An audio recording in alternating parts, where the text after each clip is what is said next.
마태복음 11장 2절부터 6절까지 말씀.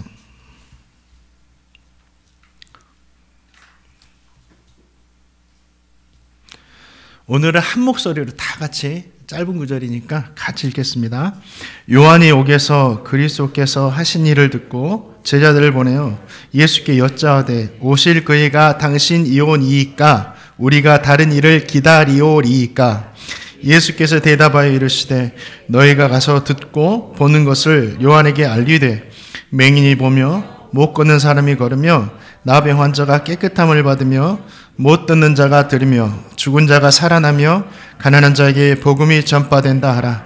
누구든지 나로 말미암아 실족하지 아니하는 자는 복이 있도다 하시니라. 아멘.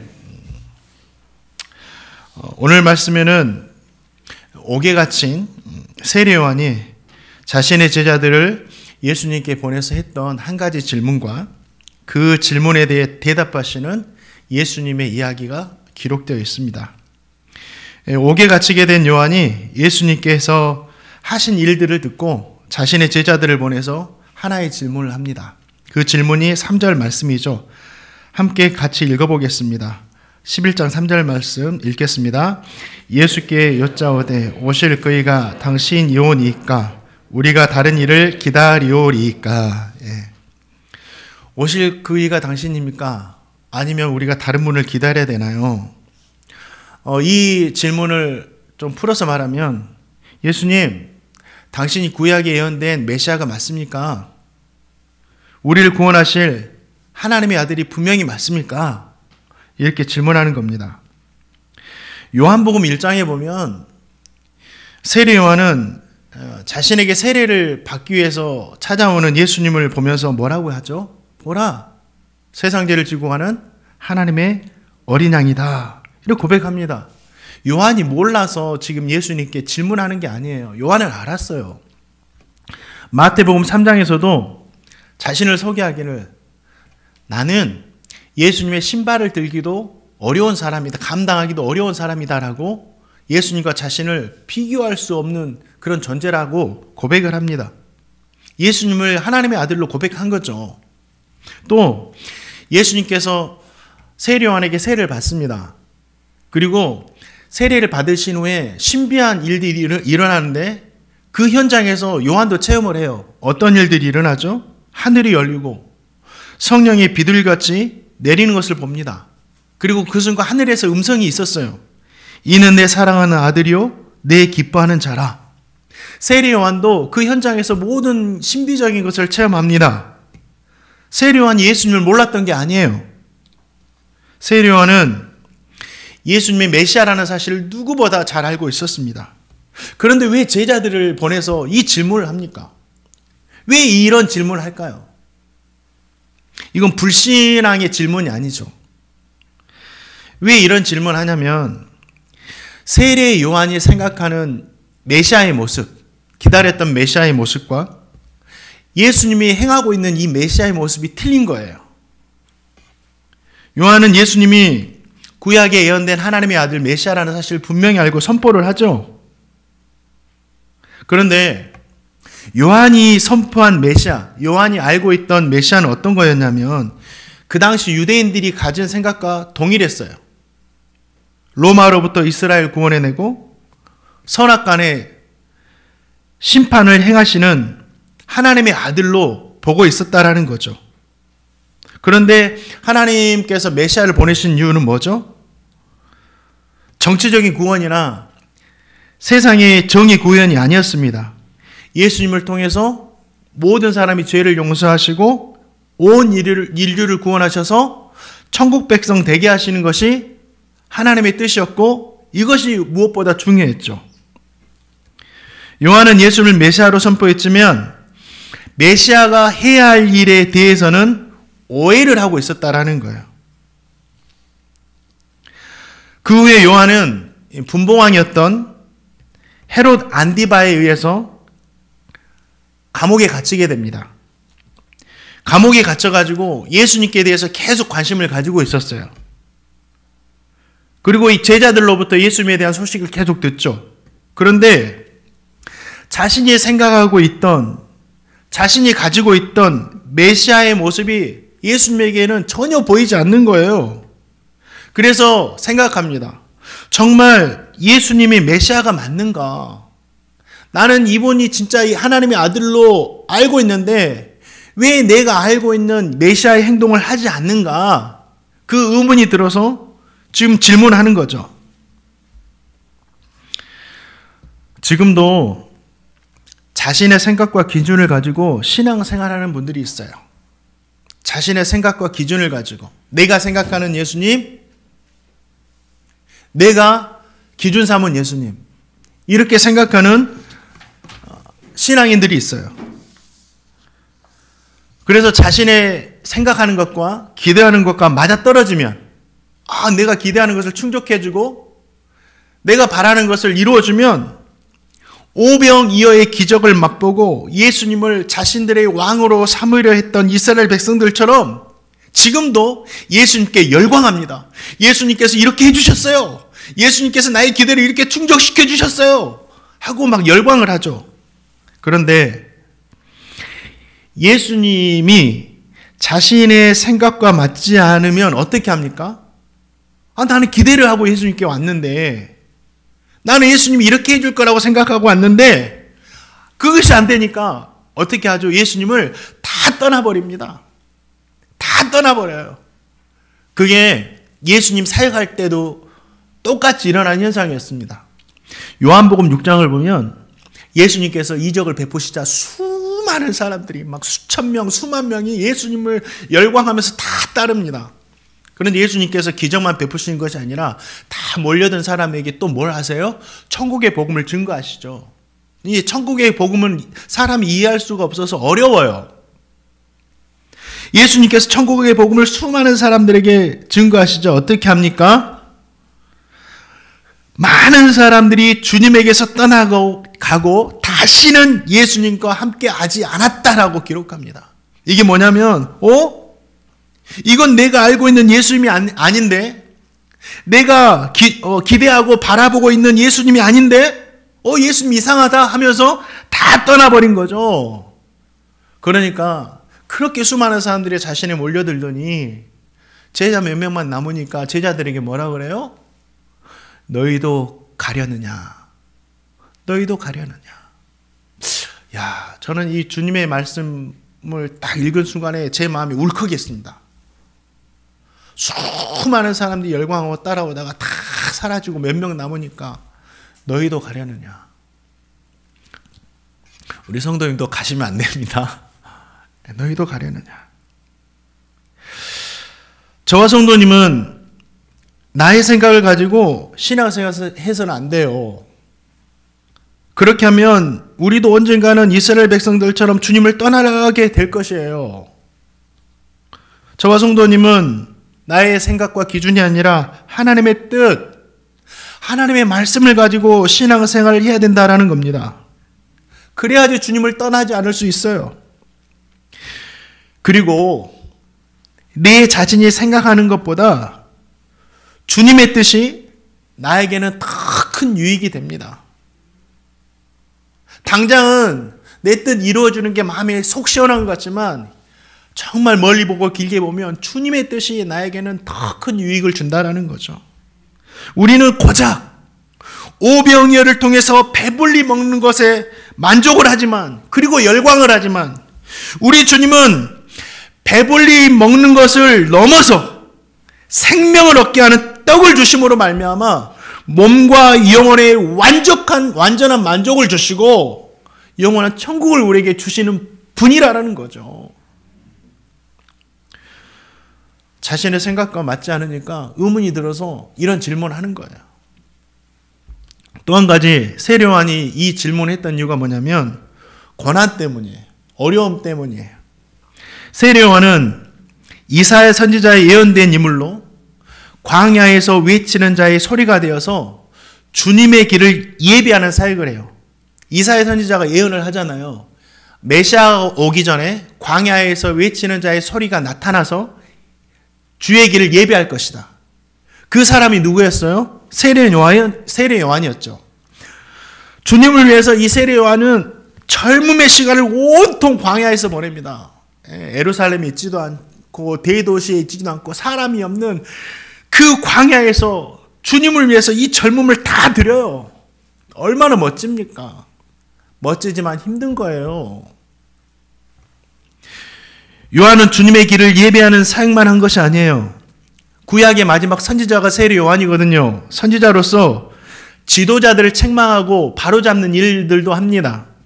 마치 나단 선지자가 다윗이 잘못했을 때 책망하고 회개시켰던 것처럼 세례 요한도 이런 사역을 해요. 당시 이스라엘은 헤롯 대왕의 세 아들들이 분봉왕이 되어서 다스리고 있었어요. 그 중에서 갈릴리 지역을 다스리던 사람이 누구냐면 헤롯 안디바라는 사람입니다. 이 헤롯 안디바가 어떤 일을 하느냐면 이복 동생이었던 헤롯 빌립 1세 그 아내가 헤로디아인데 헤로디아와 불륜을 저지르고 헤로디아를 자신의 아내 삼아 버립니다. 자신의 아내 삼았던 여인을 그냥 이혼을 해버리고 이러한 추악한 일을 알았던 이 세례 요한이 선지자로서 그냥 있을 수 없는 거잖아요. 그래서 이것이 잘못되었다라고 헤롯 안디바를 강하게 책망합니다. 그 일로 인해서 헤롯 안디바가 회개합니까? 아니죠. 괘씸하다 생각해가지고 요한을 붙잡아가지고 감옥에 가두어 버립니다. 요한은 선지자로서 헌신했어요. 모든 젊음을 주님께 드리고 광야에서 살았어요. 최선을 다해서 선지자의 일을 감당했습니다. 그러면 내가 이렇게 헌신했고 이렇게 사람 보지 않고 충성했으면 좋은 결과가 와야 되잖아요. 예수님께서 메시아인 것이 드러나고 이스라엘이 막 정치적으로 독립되고 헤롯 안디바는 심판을 받고 의인은 잘 되고 이런 현상이 일어나야 되는데 그런 현상은 전혀 일어나지 않고 어떻게 됩니까? 자신은 붙잡혀가지고 사해 동편에 있는 마케로라는 성에 있는 토굴 감옥에 갇혀가지고 온 몸이 쇠사슬로 묶인 채 지금 있는 거예요. 이 감옥에서 세례 요한이 무슨 생각을 했을까요? 이게 어떻게 된 일인가? 왜 일들이 이렇게 돌아가는가? 메시아이신 주님은 왜 나를 이대로 내버려 두는가? 주님을 위해 모든 젊음과 시간을 바치고 사람을 보지 않고 오직 하나님만 바라보고 사역한 나에게 왜 이런 고난이 주어지는가? 메시아이신 주님은 왜 하루빨리 선악간 심판하지 않으시는가? 헤롯 안디바를 심판하시고 의인된 나를 구출하지 않으시는가? 정말 주님이 내가 알고 있는 메시아가 맞는가? 그렇게 대쪽같이 사역했던 이 세례 요한도 고난 앞에서 약해진 거예요. 그래서 주님이 메시아라는 사실을 알고 있으면서도 오실 그분이 당신입니까? 라고 묻고 있는 거죠. 이건 세례 요한만 그런 게 아니에요. 약해지면 저도 이런 질문을 할 때가 있어요. 저는 주님이 살아계심을 압니다. 주님이 살아계셔요. 주님께서 저와 함께 하심을 지금도 알고 주님이 저와 함께 하시죠. 주님께서 저를 보호하시는 것을 저는 잘 알고 있어요. 주님께서 저를 먹여주시고 입혀주시고 재워주시는 모든 것들도 잘 알고 있고 지금도 주님께서 저를 인도하심을 알고 있어요. 그런데 저도 보니까 이렇게 믿음 좋다고 보여지지만 저도 어려움 앞에서 약해질 때가 있더라고요. 고난의 시간이 길어지면 더 그래요. 빨리 해결되면 할렐루야 하겠지만 고난의 시간이 길어지고 응답이 더뎌지면 힘들 때가 있다라는 거죠. 그래서 요한과 같이 기도할 때가 있어요. 주님 맞아요? 주님 나와 함께 하시나요? 성도님들에게 말씀을 드리지 않았지만 어느 날 새벽에 갑자기 이런 기도가 터져 나왔어요. 죄송합니다. 주님, 저를 이곳에 보내신 거 맞습니까? 주님 뜻이 아니었는데 그냥 제가 고집 부린 겁니까? 주님, 정말 저를 통해 지금 일하고 계십니까? 주님, 정말 저와 함께 하시나요? 주님, 제가 지금 감당할 수 있을까요? 주님께서 분명히 저를 세우신 것 알고 감당할 힘 주실 것을 알고 있으면서도 저도 모르게 약해지니까 이런 기도가 나와요. 그런데 주님도 그런 기도가 드릴 때가 있었어요. 세례요한만 이런 기도가 하는 게 아니라, 저만 이런 기도를 하는 게 아니라 예수님께서도 이런 기도를 하실 때가 있었어요. 십자가를 지시기 전날 밤 겟세마네 동산에서 십자가를 지는 것이 하나님의 뜻인지 분명히 알았어요. 그동안 다 말했어요. 나는 십자가 지러 왔다. 나는 십자가 지러 왔다. 말을 하셨어요. 하나님의 뜻이다. 인류를 구원하는 것이 하나님의 뜻이다. 다 알고 있었어요. 십자가 져야 한다는 걸 알고 있었어요. 그런데 너무 힘드니까 주님께서 어떻게 기도해요? 주님, 할 수만 있으면 이 잔을 내게서 옮겨주십시오. 3번, 동일한 말로 3번 정확히 기도했다라고 성경이 기록해요. 얼마나 힘들었으면 주님, 정말 이게 십자가가 하나님 뜻입니까? 주님, 다른 방법은 없습니까? 주님, 그냥 지나가면 안 되나요? 주님도 이런 기도를 할 때가 있으셨다라는 거죠. 하나님의 뜻인지 알면서도. 요한은 자신의 생각과 다르기 때문에 의문이 들었고, 고난으로 인해서 약해졌기 때문에 이러한 질문을 하나님께 드린 거죠. 저와 성도님도 신앙생활을 하다 보면 요한처럼 나의 생각과 다르기 때문에 의문이 들 때가 있어요. 또 신앙생활을 열심히 했음에도 불구하고 고난이 와서 약해질 때가 있죠. 저와 성도님은 그럴 때 어떻게 해야 됩니까? 어떻게 해야 될까요? 그때는 세례 요한처럼 주님께 물어야 됩니다.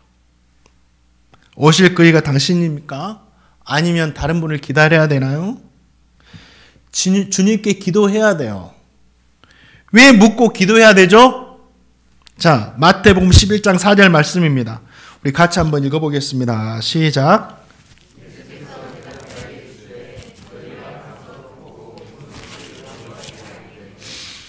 예수께서 대답하여 이르시되, 주님이 응답하세요. 기도하면, 물어보면.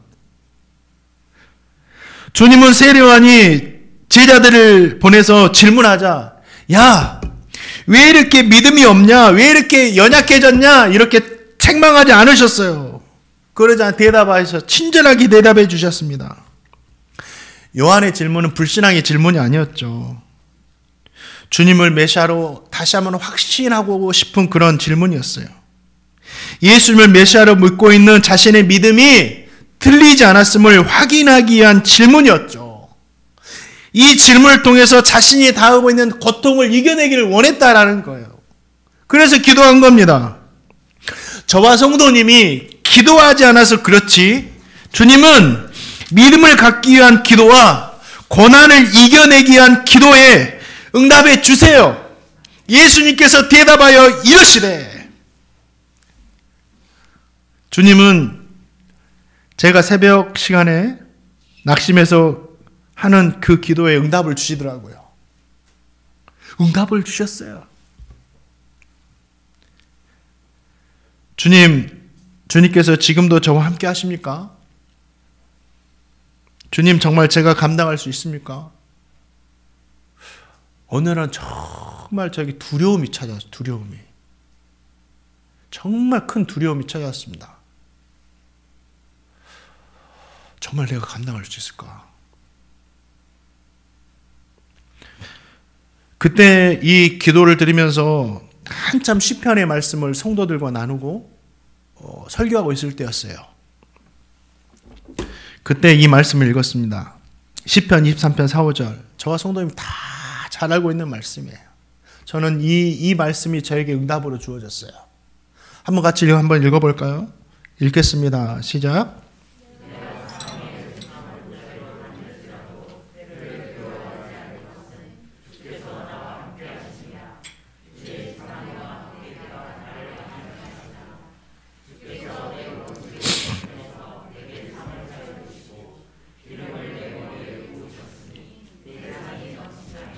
주님은 제가 사망의 음침한 골짜기를 다닐 때도 함께 하신다고 말씀해 주셨어요.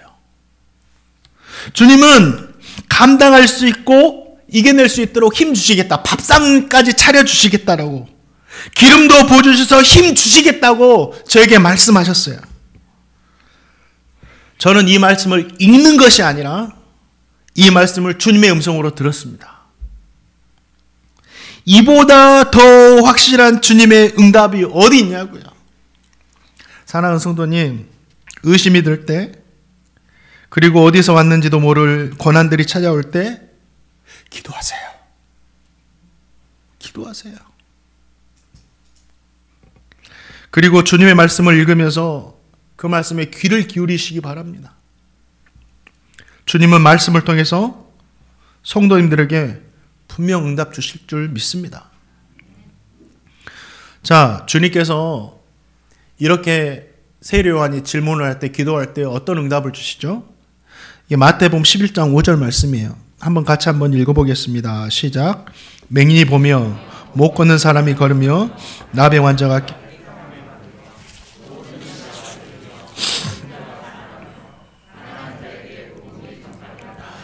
주님을 세례 요한이 질문하니까 내가 맞다, 다른 일을 기다릴 필요 없다, 이렇게 하지 않으시고 친히 자신으로 인해서 일어난 일들에 대해서 들려주셨어요.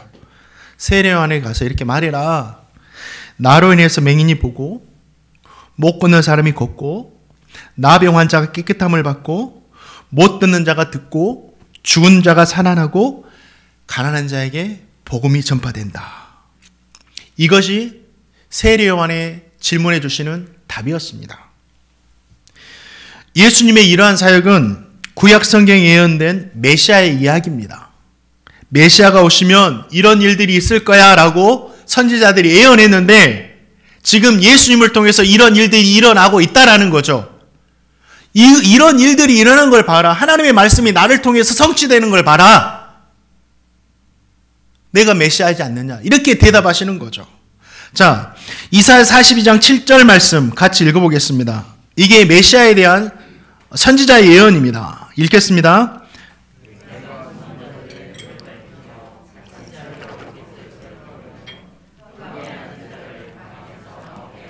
이사야 61장 1절도 메시아에 대한 예언입니다. 읽겠습니다.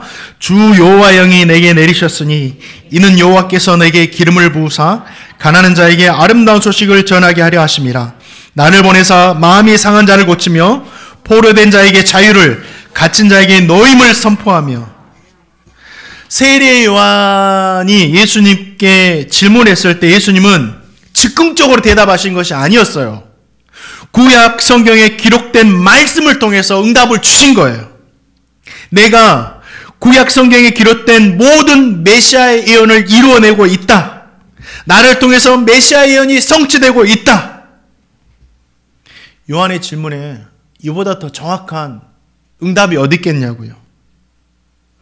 요한은 예수님의 대답을 듣고, 그렇지, 주님이 오실 그분이지, 그렇지, 내가 믿고 있는 믿음이 틀리지 않았어, 다른 주님을 기다릴 필요가 없지, 이러한 확신에 서게 되죠. 사랑하는 성도님, 요한의 질문과 예수님께서 하신 이 대답을 통해서 우리가 알 수 있는 것이 있습니다. 뭐죠? 예수님은 정말 하나님의 아들이시다라는 거죠. 우리의 구원자라는 거예요. 그런데 이 예수님의 대답을 통해서 우리에게 주시는 신앙의 교훈이 있어요. 저와 성도는 이걸 알아야 돼요. 지금도 주님이 우리에게 응답을 하시는데 말씀을 통해서 응답해 주신다라는 거예요. 예수님 당시도 말씀을 통해, 이사야 선지자의 말씀을 통해서 세례 요한에게 응답을 해 주셨다라는 거죠. 그냥 음성을 들려주시고 그냥 맞다라고 하지 않으시고 말씀을 통해서 확실하게 응답해 주셨다라는 거죠. 이게 가장 안정적인 겁니다. 저와 성도님은 지금도 기도를 하죠. 그리고 응답을 기다립니다. 우리가 기도할 때 간혹 신비한 일들이 일어날 때가 있어요. 저도 그거는 인정을 해요. 없지 않아요. 영적인 체험할 때가 있어요. 어떤 목사님은 설교를 하신 중에 제 모교회 지금 소천하셨지만 모교회 목사님이신데 이분이 구원에 대해서 몸부림을 쳤습니다. 내가 구원 받았나? 내가 구원 받았나? 과거에 너무하다 정도로 살아가지고 이런 사람도 구원받을 수 있는가 하고 구원에 대해서 몸부림을 치고 울고 불며 이 구원의 확신을 받고 싶다고 기도를 했죠. 그 기도가 얼마나 간절했던지 정확히 자신의 눈에만 보였는데 이 벽에 너 구원받았다, 너 구원받았다, 너 구원받았다라는 글씨가 쓰여진 걸 선명하게 보게 되었다라는 거죠. 또 한 가지는 어떤 할머니는 새벽 예배에 나가야 되는 예수 믿고 너무 좋아서 새벽 예배에 계속 나갔는데 글씨도 몰라요. 이분은 글씨도 모르고 그냥 예수 믿는 게 좋아가지고 나갔는데 또 오늘 또 새벽 예배에 나가야 되는데 늦잠을 자가지고 새벽 예배를 놓친 거예요. 그래서 마음 아파가지고 새벽 예배 못 나갔다고 새벽 예배 못 나갔다 하고 있으니까 그 할머니에게 아직 늦지 않았다, 아직 늦지 않았다, 아직 늦지 않았다라고 음성이 들리더라는 거죠. 그래서 시간을 보니까 진짜 늦지 않은 거예요. 잘못 본 거예요. 이 80세가 넘으신 할머니가 아무것도 글씨도 모르는데 거짓말 할 리는 없겠죠. 그러나 이런 체험들도 있지만 이런 응답들은 개인에게 주시는 응답이기 때문에 일반화시키면 안 되고 자신에게만 적용하고 자신만 은혜 받으면 됩니다. 저와 성도님이 정확하게 응답을 받는 방법은 뭐냐? 주님께서 우리에게 제시해 주셨어요. 말씀을 통해서. 주님도 요한의 질문에 자신이 메시아이심을 구약에 예언된 말씀을 통해서 응답해 주셨다라는 거죠. 저와 성도에게도 필요한 모든 응답이 이 성경 말씀 안에 담겨 있는 줄 믿습니다. 그리고 그 말씀은 기록된 글자로만 머물러 있는 것이 아니라 지금도 살아 운동하고 있다라는 거죠. 얼마나 예리한지 우리의 심령 골수까지 쪼갠다라고 말씀하고 있어요. 얼마나 많은 믿음의 선진들이 하나님의 말씀에 은혜를 받고 응답을 받고 성령의 충만을 받았는지 모릅니다. 고아들의 아버지로 불렸던 조지 뮬러라는 목사님이 계시죠. 원래 이분은 청년 때 아프리카 선교를 꿈꿨어요. 그리고 공부를 하기 위해서 독일뿐이었는데 영국으로 넘어갑니다. 영국으로 넘어가서 공부를 하다가 오가는 중에 고아들이 방황하는 거리를 무심코 많이 지나다녔습니다. 하루는 성경을 읽다가 이 말씀을 읽어요. 그의 거룩한 초소에 계신 하나님은 고아의 아버지시며 과부의 재판장이시라. 이 시편의 말씀을 읽습니다. 그 말씀을 읽는 순간 목사님의 영혼이 흔들리는 느낌을 받았대요. 목사님이 이 말씀이 자신에게 주시는 하나님의 말씀을 깨닫습니다. 말씀을 통해 자신이 앞으로 어떻게 살아야 되는지를 분명히 응답받은 거죠. 목사님이 응답을 받고 나서 기도를 합니다. 하나님 아버지, 고아를 돌보는 사명을 주셨으니 길도 열어주십시오. 말씀으로 그냥 응답받고 그 사명으로 알고 하나님 이제 길도 열어주십시오. 기도한 거죠. 결국 목사님은 고아원을 세우시죠. 그리고 5만 번 이상의 기도 응답을 경험하면서 수천 명의 고아들을 돌보는 고아들의 아버지가 되었습니다. 말씀으로 응답받으셨어요. 네덜란드의 코리텐붐 여사라고 예전에도 한번 말씀드린 것 같은데 금요 기도회 때 이분은 유대인을 네덜란드 분인데 유대인을 돕다가 그 잘못돼 가지고 이게 발각돼 가지고 수용소로 끌려 가지고 수용소 생활을 했습니다. 수용소 생활이 너무 힘들잖아요. 그래 가지고 이분이 하나님께 대한 의문이 들었어요. 정말 하나님 나와 함께 하시나요? 하나님 나와 함께 하시나요? 하늘을 보면서 희망이 없는 거야. 너무 힘드니까. 콜이 이야기를 듣던 친구가 이런 말을 합니다. 콜이 무슨 말이야? 성경에서 분명 하나님께서 우리와 함께 하신다고 약속하셨잖아. 우리는 상황을 믿는 것이 아니라 하나님의 말씀을 믿어야 돼. 하나님이 지금도 우리와 함께 하셔. 순간 코리아사는 정신을 차리죠. 그렇지. 하나님께서 나와 함께 하신다고 말씀하셨지. 지금도 나와 함께 하시지. 코리아사는 그 믿음으로 수용소 생활을 이겨내죠. 사랑하는 성도님들, 말씀을 통해 응답 받으세요. 그게 가장 안정적이고 정확한 겁니다. 누구에게 들었어? 누가 이렇게 말했어? 그 누가 들었던 말씀, 누가 그게 정확한지 증명해 줄 거냐고요. 그래서 이단에 빠지는 거예요. 그리고 저와 성도님이 말씀으로 응답을 받았다면 그 말씀이 삶에서 이루어지기까지 계속해서 기다리며 기도해야 돼요. 이게 중요해요. 뮬러 목사님도 응답받고 나서 그것이 이루어지기까지 계속 기도하고 기다렸다라는 거죠. 바라기는 말씀을 믿고 기도하고 기다리는 성도님 모두에게 반드시 이루어 주시는 주님의 은혜가 있기를 주님의 이름으로 축원드립니다. 또 한 가지, 복음이 선포되는 곳에 회복의 역사가 일어납니다. 회복의 역사가. 믿으세요. 우리 주님이 하나님의 아들 메시아이시기 때문에 복음이 전파되는 곳에는 회복의 역사가 일어났다라는 거죠.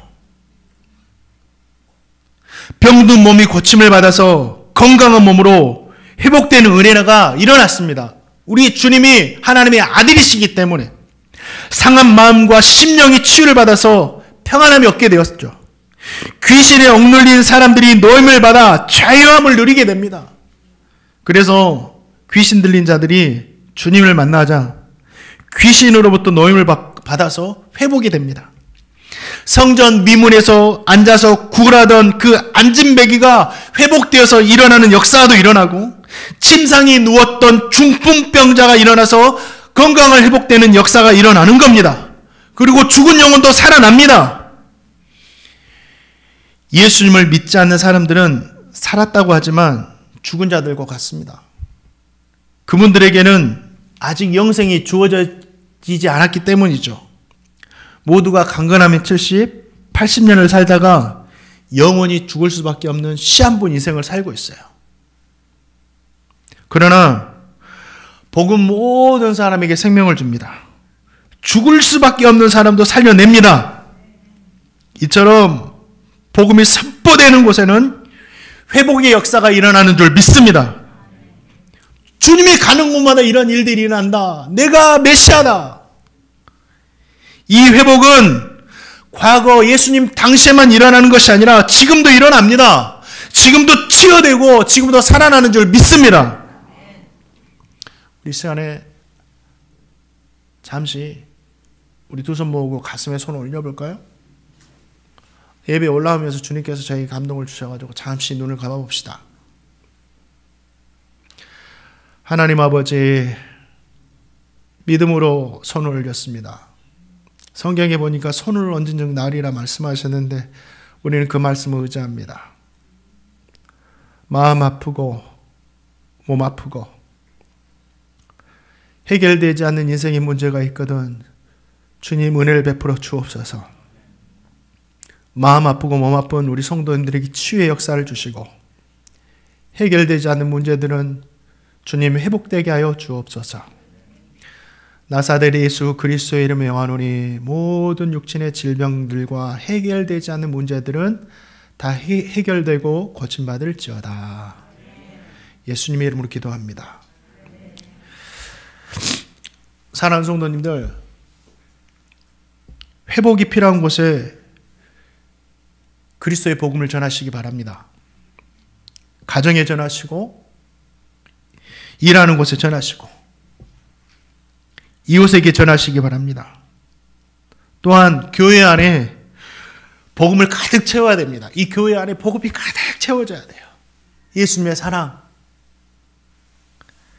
복음이 전해지는 곳이 어디든지 회복과 생명의 역사가 일어나게 되기를 주님의 이름으로 축원드립니다. 마지막으로 우리 주님은 오늘 말씀을 통해서 복 있는 사람이 누구인가에 대해서 말씀하고 있어요. 너희들 모두가 복된 사람이 되어야 된다라고 말씀하시는 거죠. 그 말씀이 마태복음 11장 6절 말씀입니다. 같이 한번 읽어보도록 하겠습니다. 누구든지 아멘. 주님은 자신으로 말미암아 실족하지 않는 자가 복이 있다고 말씀하셨어요. 주님은 요한이 자신으로 인해 실족하지 않기를 원하셨다라는 거죠. 요한은 잘못된 메시아에 대한 생각과 자신이 당하는 고난으로 인해서 실족할 뻔했죠. 그러나 다행히도 요한은 주님의 말씀을 듣고 실족하지 않았습니다.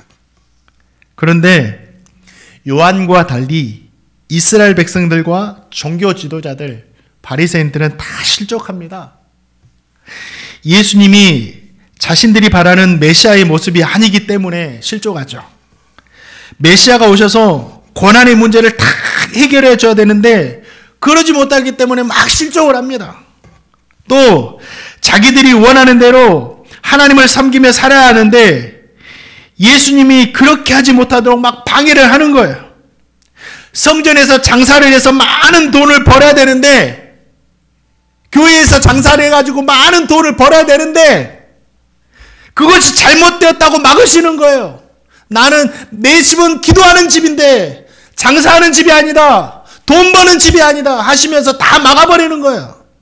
지금까지 이 성전을 장사 삼아가지고 얼마나 부자로 잘 살았는데 주님이 거치는 돌이 되는 겁니다. 장로들의 유전이라는 것을 만들어가지고 그것이 하나님의 말씀이라고 백성들에게 막 가르치죠. 주님이 말합니다. 그거 잘못되었다. 질책하시는 거예요. 예수님이 그들에게는 완전히 걸림돌이 된 거죠. 그래서 예수님 어떻게 합니까? 예수님 없어져야 된다고 십자가에 못 박아버립니다. 모두가 예수님으로 인해서 실족한 사람들이에요. 저와 성도님도 마찬가지입니다. 우리도 예수님을 똑바로 믿지 못하면 실족할 수 있어요. 내가 기대하는 예수님만을 믿고 살아간다면 우린 실족해요. 고난이 없는 삶을 살기 위해서 예수님을 믿는다면 우리는 실족합니다. 예수님 믿어도 고난은 오니까. 이 땅에서 내가 원하는 것을 이루기 위해서 주님을 믿고 살아간다면 실족합니다. 내가 원하는 것을 주님께서 들어주시는 것이 아니라 주님의 원하심을 나를 통해서 이루시니까. 이번 주 참 특이한 분을 만났어요.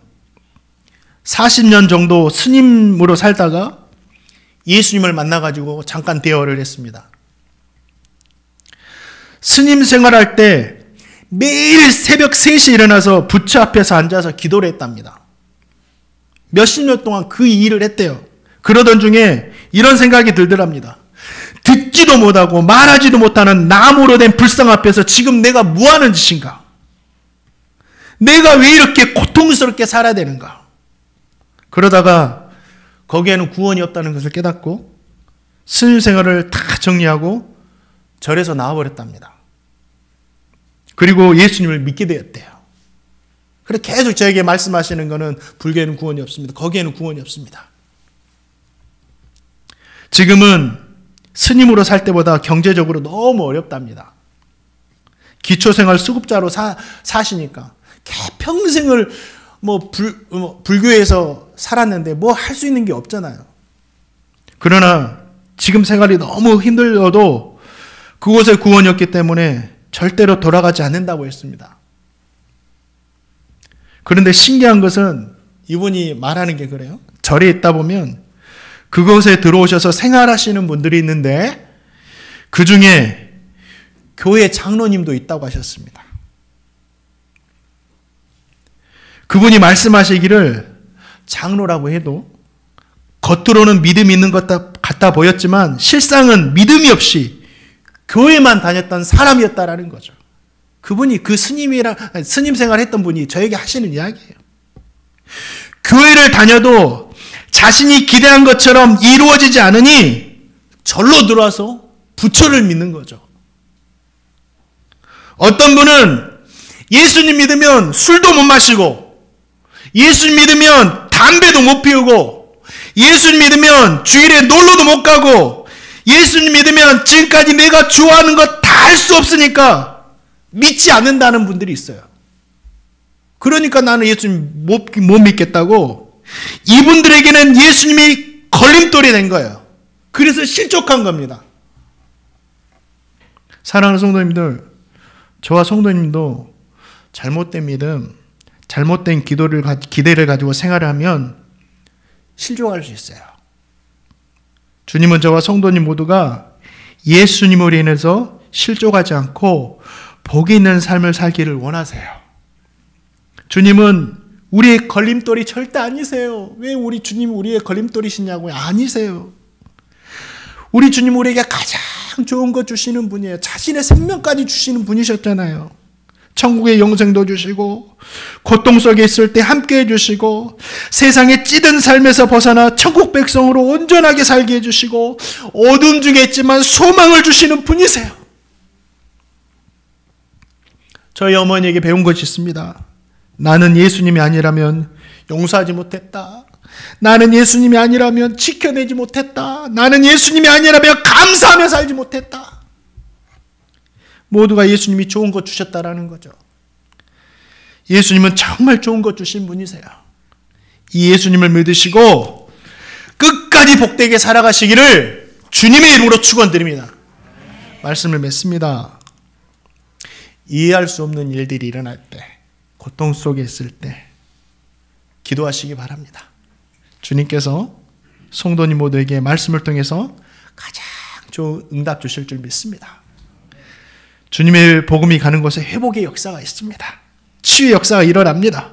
생명의 역사도 있습니다. 회복이 필요한 곳에 답답하다, 저기 답답하다 이렇게 보이시는 곳에 그렇다고 한다면 우리 성도님들이 복음 전하세요. 복음으로 가득한 가정, 복음으로 가득한 자녀, 복음으로 가득한 일터, 복음으로 가득한 삶에 회복의 역사 주실 줄 믿습니다. 끝으로 우리 주님은 걸림돌이 아니에요. 가장 좋은 것 주시는 분이세요. 주님으로 인해서 실족하는 사람이 아니라 주님으로 인해서 복되게 살아가시는 저와 성도님 되시기를 주님의 이름으로 축원드립니다. 우리 시간에 함께 찬양하고 기도하겠습니다.